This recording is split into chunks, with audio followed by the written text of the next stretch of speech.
அனைவருக்கும் வணக்கம். மதுரை மீனாட்சி அம்மன் திருக்கோயிலுக்கு வடக்கே செல்லூர் எனும் பகுதியில் வைகை ஆற்றுக்கு அருகில் அமைந்துள்ளது தேவார பாடல் பெற்ற தலமான அருள்மிகு திருவப்புடையார் திருக்கோயில். இங்கு மூலவராக சிவன் சுயம்பு மூர்த்தியாக ஆப்புடையார் என்ற திருப்பெயருடனும் தாயார் சுகந்த குந்தலாம்பிகை என்ற பெயருடனும் தனித்தனி சன்னதிகளில் காட்சியளிக்கின்றனர்.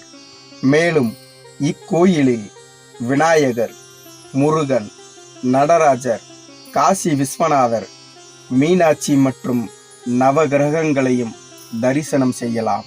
முன்னொரு காலத்தில் சோழாந்தகன் என்ற பாண்டிய மன்னன் இப்பகுதியை ஆட்சி செய்து வந்தான். அவன் மிக சிறந்த சிவபக்தனாக இருந்தான். அதனால் எப்பொழுதும் சிவனை வழிபாடு செய்த பிறகுதான் உணவு அருந்துவதை வழக்கமாக கொண்டிருந்தான். ஒரு நாள் வேட்டைக்கு சென்ற மன்னன் அங்கே ஒரு மானை கண்டான். அந்த மான் மீது அம்பு தொடுத்தான். அம்பு படாமல் தப்பி ஓடியது அந்த மான். மீண்டும் மானை விரட்டியபடி சென்றான். மானை மன்னனால் பிடிக்க முடியவில்லை. மன்னன் களைப்புற்று ஒரு மரத்தடியில் ஓய்வு பெற தொடங்கினான். மன்னனை பின்தொடர்ந்த அமைச்சர்கள் மற்றும் படை வீரர்கள் சேர்ந்து களைப்பிலிருந்த மன்னனை உணவு அருந்த கூறினார்கள். ஆனால் மன்னனோ சிவபூஜை செய்யாமல் உணவருந்த மாட்டேன் என்று கூறினான்.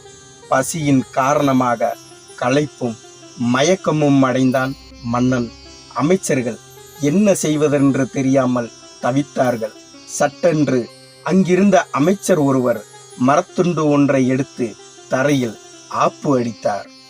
அதை காட்டி, மன்னா, இங்கே ஓர் சுயம்புலிங்கம் உள்ளது, நீங்கள் அதை பூஜை செய்து உணவருந்துங்கள் என்று யோசனை தெரிவித்தார். களைப்பிலிருந்த மன்னனும் அந்த ஆப்பை சுயம்புலிங்கம் என்று நினைத்து வணங்கி உணவருந்தினான். களைப்பு நீங்கிய பிறகுதான் தான் வணங்கியது லிங்கம் அல்ல, அது ஒரு ஆப்பு என்பதை உணர்ந்து மிகவும் வருத்தமடைந்தான். இறைவா, இதுவரை நான் உன்னை வழிபட்டு வந்தது உண்மையானால் நான் வணங்கிய இந்த ஆப்பில் இறைவனாக இருந்து அருள் புரிய வேண்டும் என மனமுருக வேண்டினான். மன்னனின் பக்தியில் மகிழ்ந்த இறைவன் அந்த ஆப்பிலே தோன்றி மன்னனுக்கு அருள் புரிந்தார். ஆப்பிலே தோன்றியவர் என்பதால் இறைவனுக்கு ஆப்புடையார் எனும் பெயர் ஏற்பட்டது. பஞ்சத்தின் காரணமாக இக்கோயில் அர்ச்சகர் வைகை ஆற்று மணலை வைத்து சமைக்க எண்ணினார். அப்போது இறைவனின் அருளால் அந்த ஆற்று மணல் அன்னமாக மாறியது. இதனால் இத்தல இறைவனுக்கு அன்ன வினோதன் என்ற பெயரும் ஏற்பட்டது. இக்கோயிலில் ஐப்பசி அன்ன அபிஷேகம் வெகு விமர்சையாக கொண்டாடப்படுகிறது. அன்ன அபிஷேகம் முடிந்ததும் லிங்க திருமேனியின் சிரசில் உள்ள சாதத்தை எடுத்து வைகை நதியில் கரைப்பார்கள். இதனால் அந்த நதி இன்னும் புண்ணியம் பெறுவதாக ஐதீகம். மீதமுள்ள சாதத்தை பிரசாதமாக வழங்குவார்கள். இந்த பிரசாதத்தை சாப்பிட வியாபாரம், விளைச்சல் பெருகும் மற்றும் குபேர யோகம் கிடைக்கும் என்பதும் ஐதீகம். கார்த்திகை மாதத்தில் நடக்கும் சிறப்பு பூஜைகளிலும் விசேஷ வழிபாடுகளிலும் கலந்து கொண்டு திருவப்புடையாரை வணங்கினால் சகல செல்வங்கள் வந்து சேரும். வீட்டின் தரித்திரம் விலகும். தடைப்பட்ட காரியங்கள் தடையின்றி நடைபெறும்.